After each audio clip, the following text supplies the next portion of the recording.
Alors l'Europe est menacée par un ensemble de risques naturels qui peuvent être extrêmement dommageables, par exemple les tempêtes, les inondations, dans une moindre mesure les séismes ou les glissements de terrain.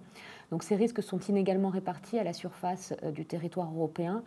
Aujourd'hui, ils se concentrent surtout dans les villes et dans les espaces urbains parce que c'est là que se concentrent la plupart des Européens et des activités économiques. Dans ces risques, il faut distinguer des risques qui vont toucher les personnes et qui vont causer des victimes humaines, et puis des risques qui vont toucher les activités économiques et qui risquent de paralyser l'activité économique des États et de l'Europe tout entière.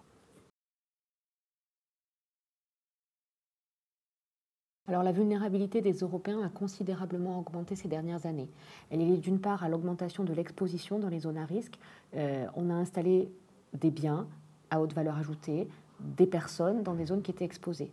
Or, il se trouve qu'en plus, ces personnes n'ont pas forcément conscience des risques qu'elles encourent et que, très généralement, on est mal préparé à faire face aux catastrophes. Et puis s'ajoute là-dessus un nouveau facteur qui est la transformation de nos villes et de nos systèmes économiques, qui fait qu'aujourd'hui des perturbations extrêmement localisées vont avoir des effets décalés dans le temps et dans l'espace et vont se propager très vite. Pour donner un seul exemple, entre 1910 et aujourd'hui, le coût probable des dommages d'une inondation type celle qu'il y a eu en 1910 à Paris passerait de 1 milliard d'euros à 40 milliards d'euros.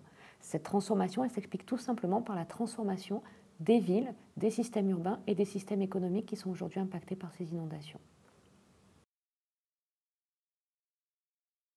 Alors, la situation risque de s'aggraver encore avec une augmentation des dommages.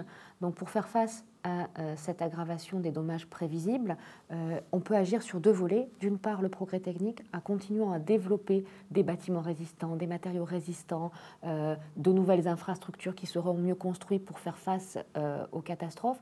Et puis, cette évolution technique doit absolument être accompagnée par un message de prévention et de préparation à destination non seulement des populations, des politiques, mais aussi de l'ensemble des acteurs économiques qui seront un jour concernés par une catastrophe naturelle.